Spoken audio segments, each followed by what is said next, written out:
Dans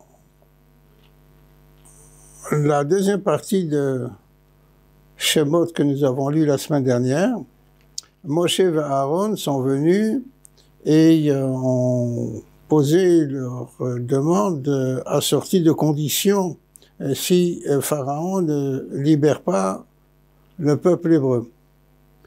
Et il y a ici, dans la situation politique, la méchanceté et le scepticisme systématique de Pharaon et de ses conseillers, que ces Hébreux-là, faut pas leur céder quoi que ce soit, surtout ce Moïse qu'eux ils avaient connu au palais. Le pharaon de son époque de Moshe Rabbeinu était déjà décédé, mais ils se souviennent que... Bon, alors, finalement, tout ce que fait Pharaon, c'est de rendre encore plus dur les travaux forcés auxquels il soumettait le peuple hébreu. Moshe Rabbeinu leur dit, attention, s'ils ne libèrent pas le peuple, ils vont être châtiés. Et c'est ainsi que commence la série des Asaret Makot, les 10 plaies, qui vont frapper des Égyptiens. Et pendant ce temps-là, le peuple hébreu va être libéré. Et ils auront une période où les Égyptiens ayant d'autres chats à fouetter, eux peuvent récupérer la santé et auprès de la tribu des Lévites de se ressourcer sur ce que Moshe Rabbeinu annonce, qu'ils vont sortir d'Égypte, et rendez-vous est pris pour la réunion qui sera le mont Sinaï, qu'Akadosh Baruch Hu avait dit à Moshe Rabbeinu, à qui il a parlé au mont Sinaï, dans le buisson ardent, et il lui a dit que tu vas sortir le peuple et c'est pour les emmener ici. Et il lui a donc fait savoir qu'il va se révéler pour toute la Torah que Avraham, Yitzhak et Yaakov, les ancêtres, avaient appris et connaissaient. Ça va être une révélation publique et que toute la sortie d'Égypte prend ainsi une valeur d'un événement unique dans l'histoire universelle. Je m'explique. Vous trouverez ça dans le début de la Sidra de Vaïra, où Akadosh Baruch Hu dit, avec tout ce que je me suis manifesté et enseigné aux ancêtres, ce qui va se passer ici, qui se passe ici, c'est unique, unique. Je me révèle, je vais faire des miracles, je vais annoncer ce qui va se passer et ça se passera comme je l'ai annoncé. C'est-à-dire, j'ai créé le monde, ils vont voir que je dirige le monde, je suis le créateur qui se manifeste à la créature. Le peuple d'Israël va être mon porte-parole et s'il continue à rester courageux et sincère, à ce moment-là, il sera celui à qui je confie ma Torah. Et ils devront être le frère aîné des nations, mais être d'abord eux-mêmes les descendants d'Avraham, Yitzhak et Yaakov, à qui je vais donner le pays où se trouve l'endroit de Haramoria, l'endroit où l'homme a été créé, où je me suis révélé à Avraham, Yitzhak et Yaakov, et où Yaakov Avinu a eu le rêve pour voir que d'ici, là, il y a, à l'endroit où l'homme a été créé, le lieu où les prières passent pour remonter avec leur mitzvot, la Kedusha, là où c'est la rencontre entre la présence divine sur terre et la présence divine dans la neshama de l'homme qui s'exprime et où il y a le dialogue de la neshama qui fait que l'homme parle à Hachem et Moshe Rabbeinu entendra dans ce Beth Amidash sur ce qui sera l'arche sainte, le Aaron HaKodesh, il entendra la suite de la prophétie pour expliquer ce qu'il convient de faire si on a mal compris ou oublié de ce qu'on a étudié. Et c'est ce qui se passera, effectivement, pour Moshe Rabbeinu pendant la traversée du désert, puisqu'ils ne sont pas rentrés tout de suite à la suite de ce qui sera la désobéissance des explorateurs et comment dire, le peuple, à la suite des explorateurs et de ce qu'ils ont entendu, se trouve découragé. Et ils désertent du projet d'entrer en Eretz Israël. Alors ils resteront encore 39 ans dans le désert avant qu'une nouvelle génération entre avec le Mishkan, le sanctuaire, mais dans le Beth Amikdash qui est construit 2 fois et détruit malheureusement par la désobéissance ou la désertion de notre fonction d'Eretz Israël. Et nous attendons maintenant Mashiach pour que des 4 coins du monde, nous puissions venir réunifier la véritable programmation pour recevoir Mashiach et également le 3e Beth Amikdash qui sera celui du bonheur d'un Gan Eden retrouvé sur terre. Le Gan Eden retrouvé sur terre sera également accompagné du fait que dans notre sincérité et notre pureté, nous allons perdre toutes les envies de Yetzer Hara et on sera réinitié à une révélation comme au mont Sinaï, mais à partir de la réunion du peuple et le Beth Amikdash et Mashiach qui nous enseigne de nouveau la plénitude de la Torah.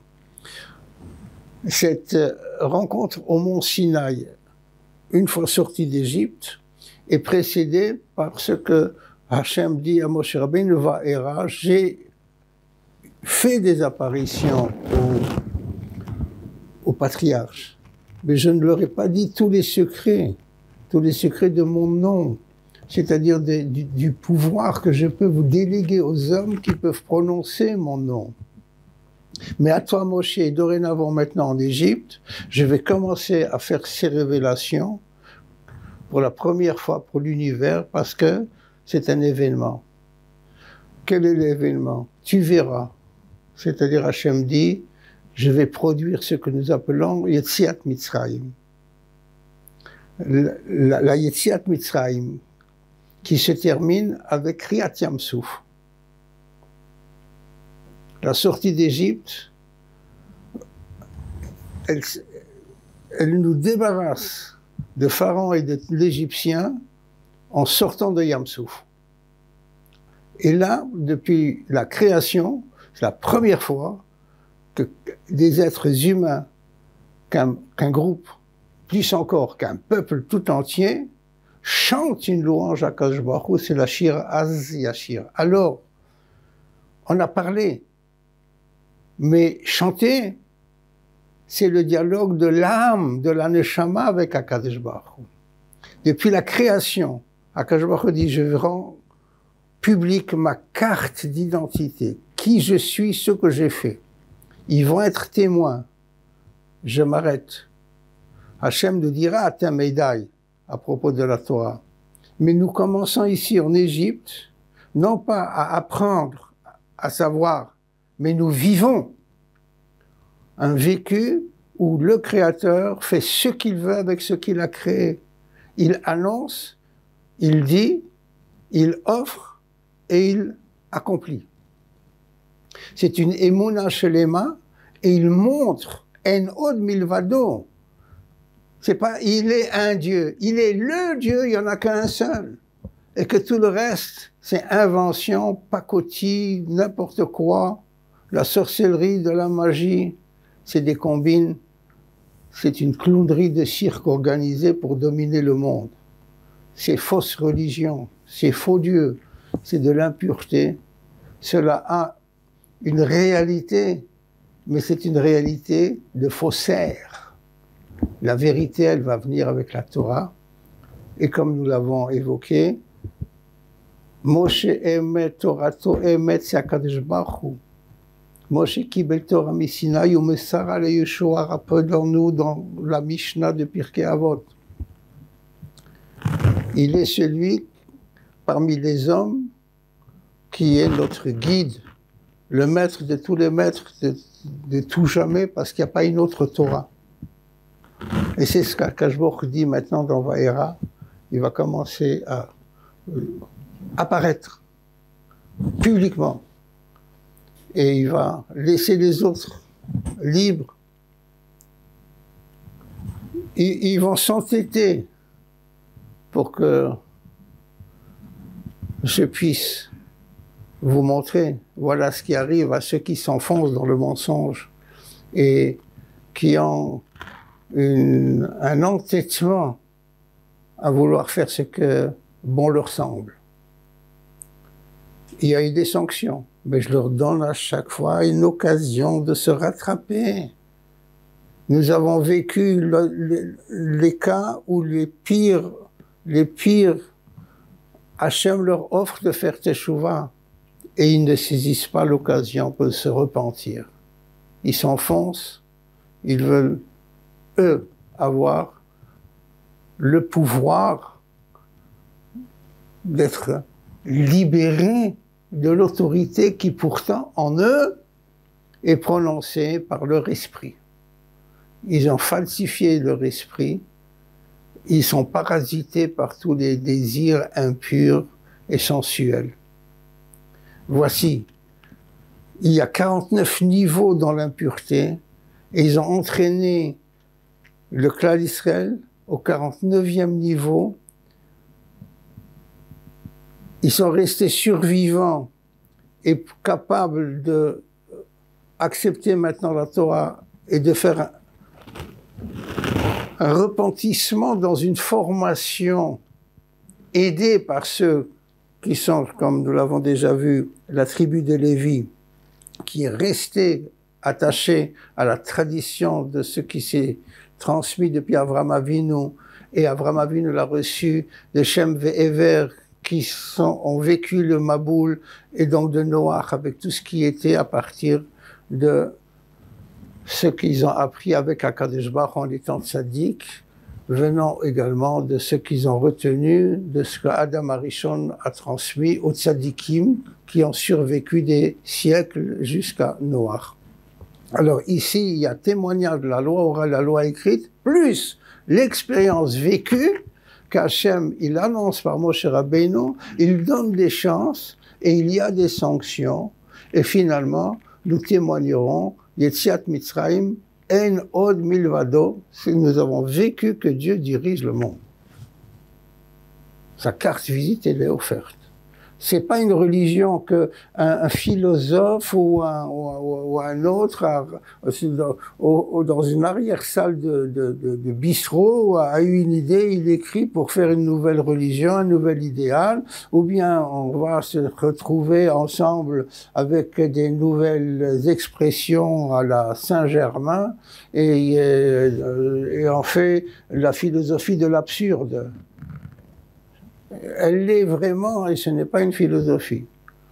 Par conséquent, ici, ce que dit Vaïra, ou Akadosh Baruch Hu dit, tu vois avec tes yeux, tu comprends avec ta tête, je te laisse discuter et tu vois et tu comprends et tu dois retenir et je vais t'aider, je te fais confiance pour que tu fasses le bien et plus le mal, le vrai et pas le mensonge, c'est la solidarité et non une mauvaise concurrence. Voici ce que doit sortir du clan d'Israël et que nous avons vécu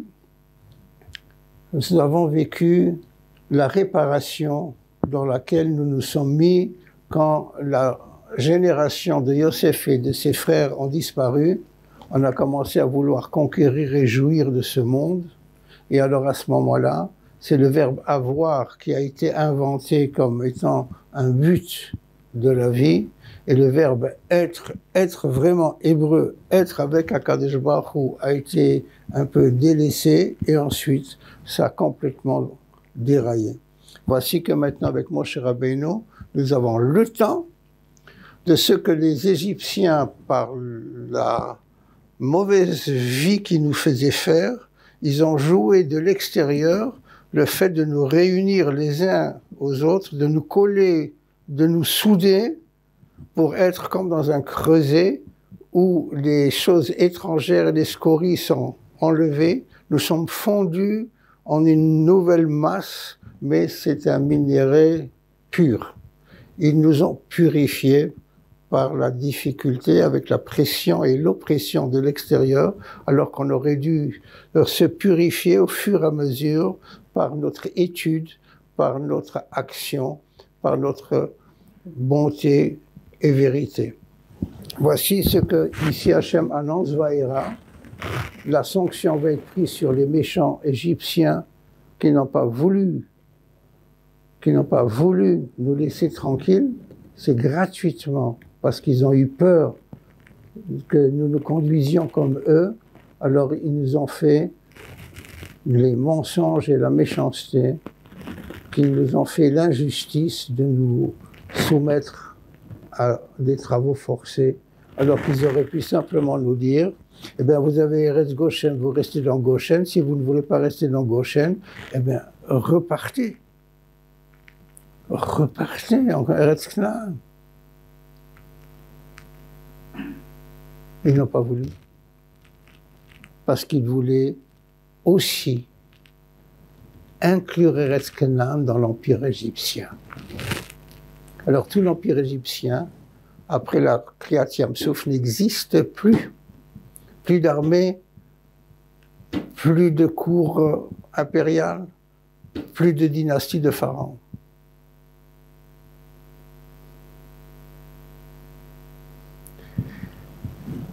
Continuons à voir encore dans Vaïra. Et là, je voudrais lire avec vous au chapitre 6. Au chapitre 6. Après, Kadosh Baruch Hu a dit qu'il va accomplir l'alliance qui a été faite à Avraham, Yitzhak et Yaakov, verset 6, il dit Lachen emor livnei Israël ani Hashem votzeti etrem mitachat sivlot Mitzrayim v'etzalti etrem מעבודתם וגאלתי אתכם בזרוע נטויה ובשבטים גדולים ולקחתי אתכם לי לעם והייתי לכם לאלוקים וידעתם כי אני השם אלוקיכם המוציא אתכם מארץ מצרים. J'ai lu deux versets, le 6 et le 7. Dans le 6 et le 7, nous avons, où Dieu dit, c'est pourquoi je vais vous sortir de toute chivlotte, de tout travaux forcés, de toutes ces souffrances que les Égyptiens vous font subir. Veitzalti etrem avodatam.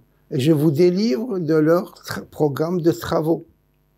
Vega'alti etrem bizoa netuya ubemishpatim gedolim. Et je vais vous rendre sauvés, ga'alti, de ce que sont les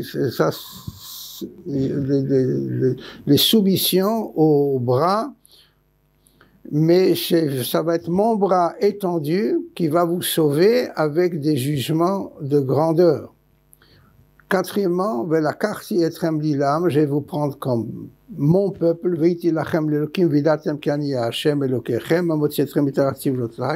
et ça c'est au mont Sinaï, je vous prends comme peuple et je serai votre Dieu. C'est une formule de proposition comme le mariage. Je t'épouse et je deviens ton mari et tu es ma femme, ou tu es ma femme et je serai ton mari. C'est une formule réciproque de faire l'unité du couple Dieu, créateur, et peuple d'Israël, la créature. Et ceci, c'est avec la prise de lois qui sont de grandeur, de pureté, de vérité et de bonté. Kiani Hashem, car je suis Dieu, votre Dieu, qui vous sortira de sous toutes les soumissions que l'Égypte a inventées.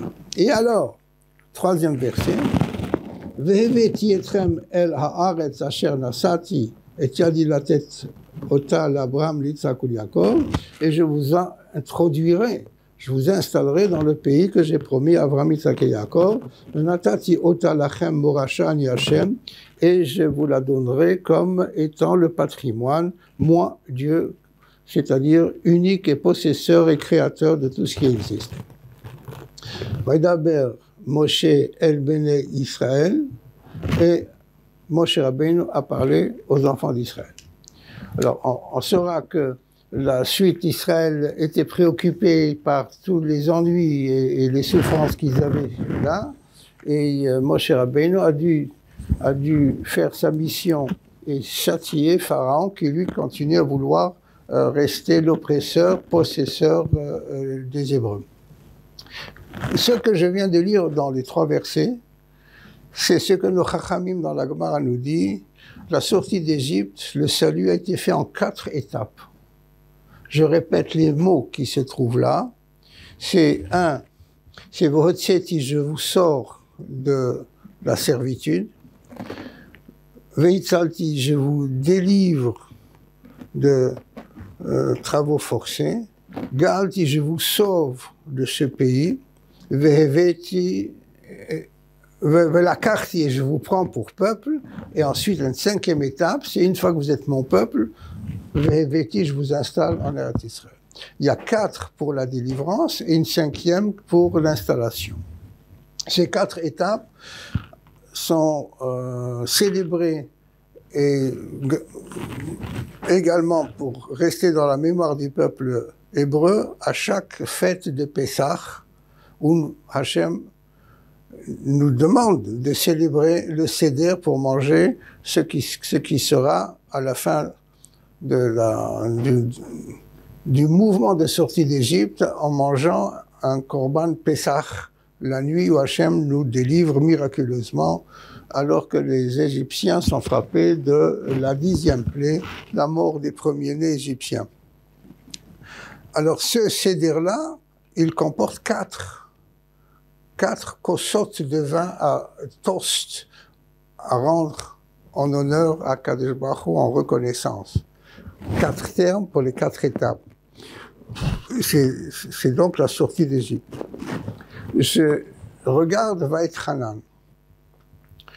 Dans le texte qui se trouve dans Devarim au chapitre 30, où Akadosh Baruch Hu nous dit, si Khalila, une fois on démérite d'Eretz Israël et que la terre nous vomit et qu'il nous emmène à Kadosh Baruch Hu en exil, nous arriverons à un moment donné où nous serons parmi les nations en exil et en même temps en Eretz Israël. C'est un temps de klala et de bracha. Alors à ce moment-là, si nous nous repentons, si on fait une vraie teshuva, Akadosh Baruch Hu nous ramène en Eretz Israël. Vous regarderez dans ce chapitre qu'on peut appeler le chapitre de la teshuva, le repentir ou le retour, c'est-à-dire le retour sur le plan vertical, c'est un repentir vers le ciel, c'est-à-dire c'est un vertical dans l'intériorité de nous-mêmes avec notre cœur et notre pensée. Je me repentis en vérité, mais c'est aussi la teshuva où Akadosh Baruch Hu v'shav Hashem et shevutecha, Akadosh Baruch Hu, il ramène ceux qui veulent revenir, qui méritent de revenir, ou il ramène ceux qui sont les repentants, ou les prisonniers. Le même mot, shevi, qui veut dire aussi un prisonnier. Alors, Akadosh Baruch Hu dit, Veshav, et je retourne avec vous. Je vous ramène et je reviens m'installer avec vous en Eretz Israël. Ce retour en Eretz Israël qui prélude à la dernière étape, comme ici, c'est-à-dire je vous installe et vous serez encore plus nombreux que ce que vous avez été avant et vous serez encore meilleurs que ce que j'ai fait à vos parents. Cet événement de retour est également là-bas dans le chapitre 30 de Devarim, décrit comme ayant 4 étapes. C'est pourquoi que Pessah est toujours célébré de 4 étapes de reconnaissance pour le passé, pour en garder le souvenir. On a vu qu'il y a 4 étapes pour sortir et 1 pour s'installer. C'est pareil dans le Seder. Il y a 4 coupes qui jalonnent le temps du Seder et il y a une 5e coupe pour l'installation qu'on appelle la coupe d'Eliyahu Hanavi. Ça, tout le monde ne le sait pas. Alors, la coupe d'Eliyahu Hanavi, elle prend sa valeur quand on a fini de faire Birkat Hamazon pour le manger et qu'on est plongé dans le Hallel. La louange de Dieu, la joie de vivre avec Akadosh Baruch Hu qui nous fera du bonheur, et on ouvre la porte en souhaitant que tous les méchants disparaissent de la terre et qu'il n'y ait que ceux qui veulent vivre le programme d'Akadosh Baruch Hu. Et c'est donc ça, le Kos Eliyahu qui prend sa valeur pour l'instant. On le boira plus tard si on veut le boire. Mais il reste jusqu'à la fin, Nirtza, c'est-à-dire d'être agréé par Akadosh Baruch Hu, d'être voulu par Akadosh Baruch Hu. Alors, la première fois que c'est fait pour la vraie sortie d'Égypte, qui, ici, elle sert d'exemple pour les autres fois, si on se retrouve en exil, mais parfois aussi torturé et exploité dans l'exil.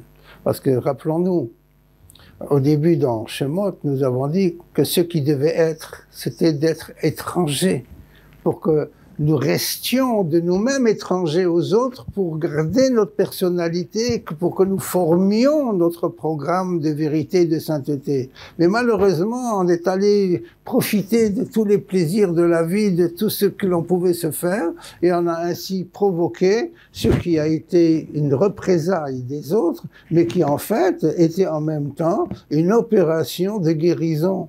Parce que quand ils se sont opposés au clan d'Israël, ils nous rappellent que nous sommes des Juifs. Parce qu'on s'est assimilé, on voulait garder les avantages du Juif, mais avoir en même temps les plaisirs et les consommations et les dérèglements moraux que se permettent les autres.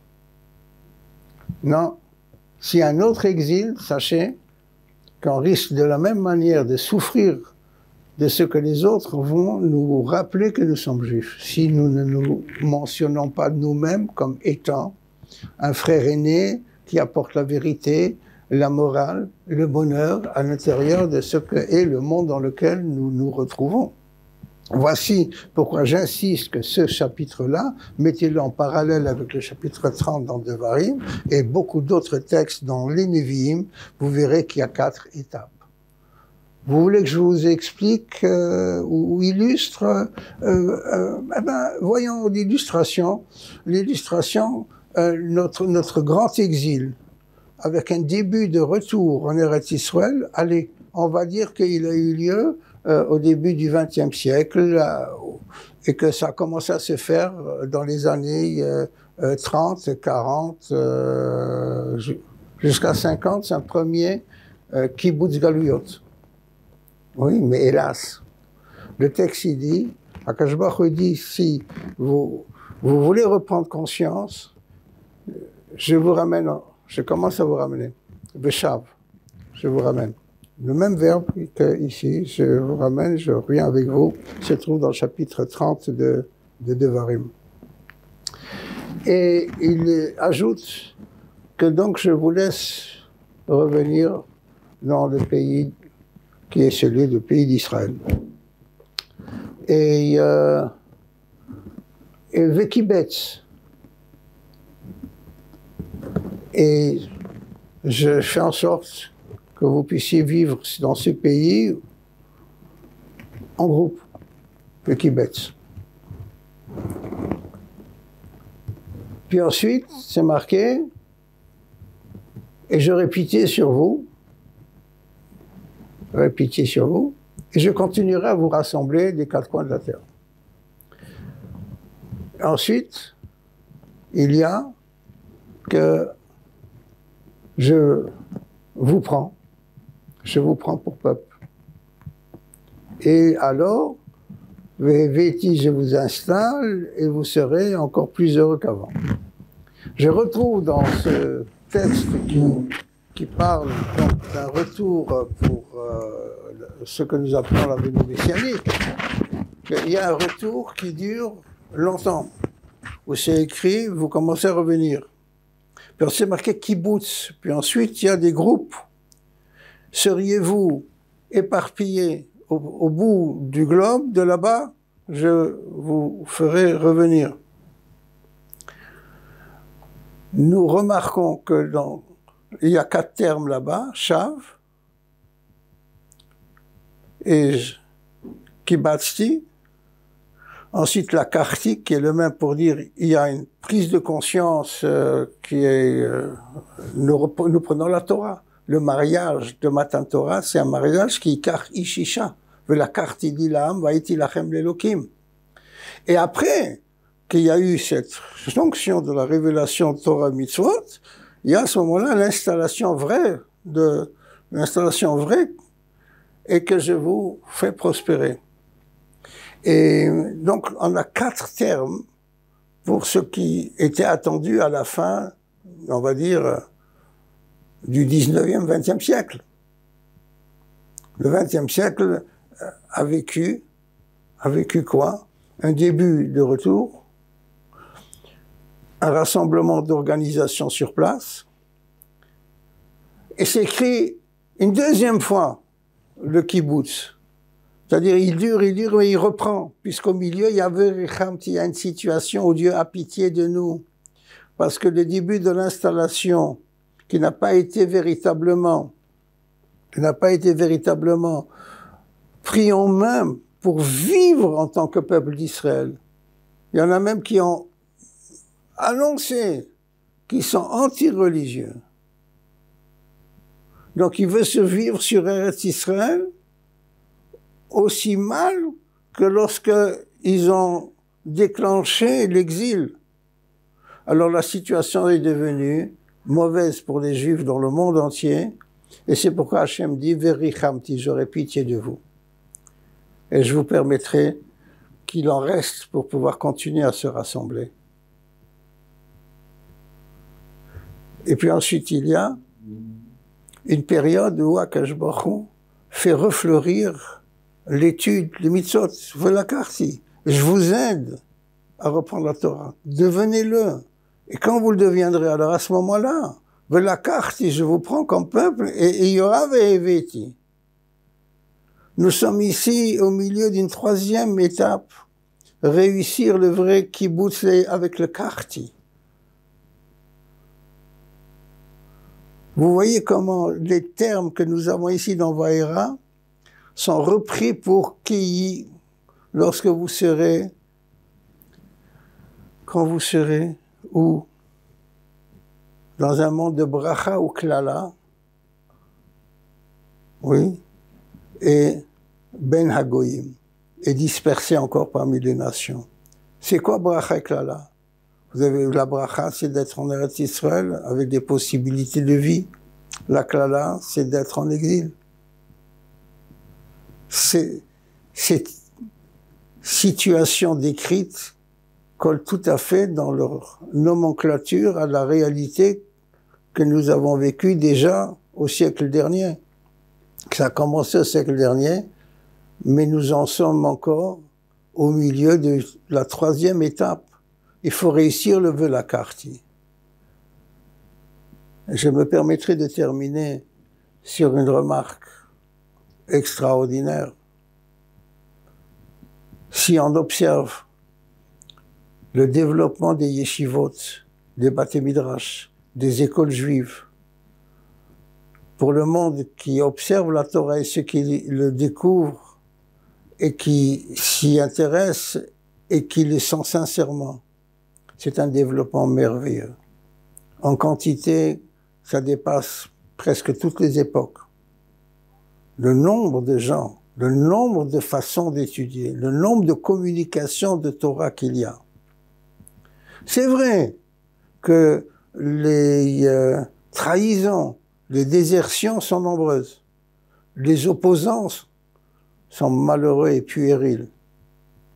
L'anti-Haredi, mais sois laïque, laisse vivre les religieux. Un simple laïque. Non, il va être athée et il devient raté, un opposé. Non. Ne sois pas l'antisémite juive. Ne sois pas celui qui veut être un Israélien contre l'identité de ce qu'est Israël. Alors regardons le positif. Et la bonté germera et permettra que nous soyons le peuple de Dieu, aimé par lui, et on réussira à mériter la bonté d'Akadosh Baruch Hu, dans l'unité d'Israël, qu'on se juge positivement bien, qu'on se juge avec un kaf zechut, toujours excuser l'autre, et que l'on valorise ce qui est bien, Rendons-nous compte qu'Elia Hanavi a marché avec un Tana. Et dans la rue, il y a une charogne d'une bête qui a été tuée, dévorée par un tigre ou un lion. Il reste que quelques restes qui pourrissent et qui sentent mauvais. Et le Tana a un rôle le cœur. Il dit, ben, c'est vilain.